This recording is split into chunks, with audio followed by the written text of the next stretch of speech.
Hey, do you want to get your land sold as quickly and easily and as painlessly as possible?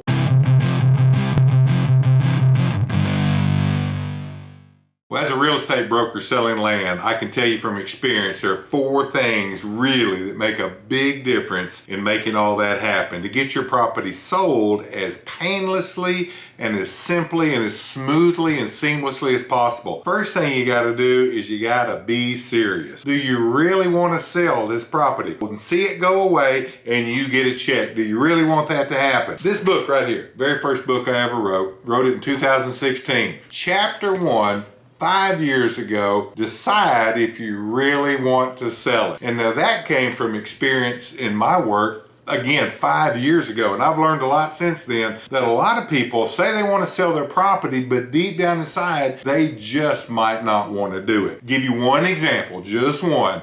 Had a deal today that completely fell through the cracks, and it was because the seller really didn't want to sell it. Now, I won't get into his motives as to why he didn't want to sell it. It wasn't my listing. Our company didn't have it listed. You know how I know he didn't want to sell it? I've got an offer right here that we submitted to him, full price. And this is the MLS sheet on that property. This is the property that was on the market for 770 something days. Yeah. This property been on the market for over 2 years. I bring a client with a full price offer, full price offer, full price offer. Takes a week to finally get an answer of, no thanks. He's not gonna sell it. Now, why does he have the property on the market for 2 years and have a written offer put on his desk? All he's gotta do is sign it, and he doesn't do it. You know why? He's not serious about selling it. If you really wanna get your property sold, first thing you gotta do is you gotta be sure you wanna sell it. You gotta be serious about getting the thing sold. Now, that might mean you need to check with family members who may have some interest in the property. That might mean you need to talk to your spouse if you hadn't done that yet,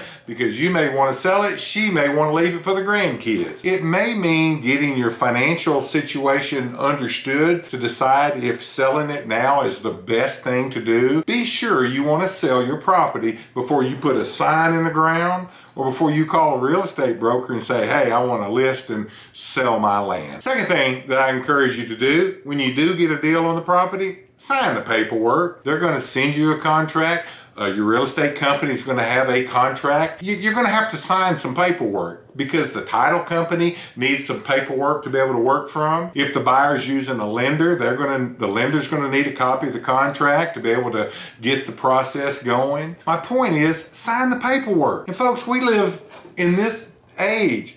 If you've got an email address, there's no reason you can't get the paperwork signed in a matter of hours or a day or two at the very most. You may want to have your attorney review it. That's fine. That may take a day or two. But signing a contract is as simple as about 3 clicks on your phone or using the mouse on your computer. Electronic signatures for contracts are so common and easy to do today. Again, if you've got an email address and you can get some signal on your phone, you can get the paperwork signed in literally a matter of minutes. To have something held up for days and days or a week because you can't get the paperwork back, please, we're all adults here. Let's be adults, okay? If you're serious you want to sell it, get the paperwork signed. If you don't have an email address, you can get it faxed to you. You've got a P.O. box with somebody can mail it to you. My point is you can get it done and get it turned around as quickly as possible because people need that to get the deal moving forward. Third thing, don't renegotiate. When you've got that contract and you have gotten it signed, like I said in point number 2 there, and the deal is moving forward, everybody's agreed, everybody's signed, maybe deposits have been paid. Now the title company's doing title work, the lender's working on the financials for the buyer. Don't suddenly want to renegotiate and say, oh, well,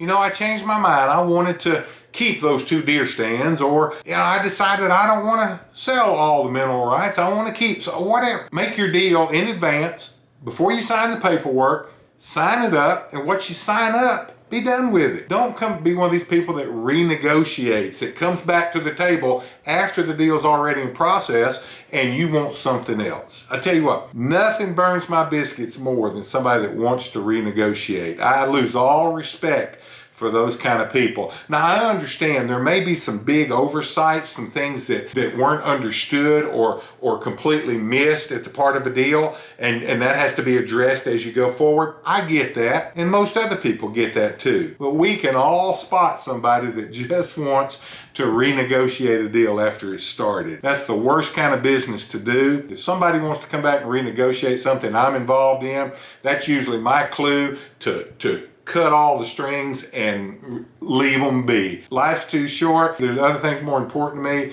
than dealing with somebody that wants to renegotiate and haggle over something after the deal is already done. So don't be that guy. Hey, and the last tip I'll give you as far as getting deals done and closed and being settled and over with is provide the information as it's requested. Here's what I mean by that. When you sign up a deal, there's a lot of information that a title company or an attorney is going to need to formalize and finalize the deal. A lot of personal information that we as real estate agents and brokers, we don't want to necessarily get in your business, so we're not going to ask you all of that on the contract and ask you to fill out all this, that, and the other. The attorney or the title company will usually request information as needed as they go. Maybe your social security number so they can send you a 1099, or marital status, they want to confirm that or understand, hey, are you divorced, and if so, when? Or they may want some records, a marriage contract, they may want some information about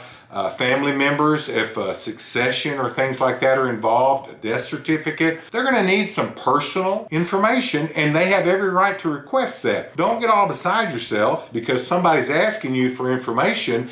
They need that in the deal to be able to make sure that the title's good, to make sure that documents are prepared properly. When you get involved in a real estate transaction, it's more than just I'll sell it, give me my money. No, there's going to be an exchange of information for things to be done properly. And get through it at the end of the day as quick as you can, get that check, and move on with your life. Thanks for watching our videos. There's some more right there. Check them out.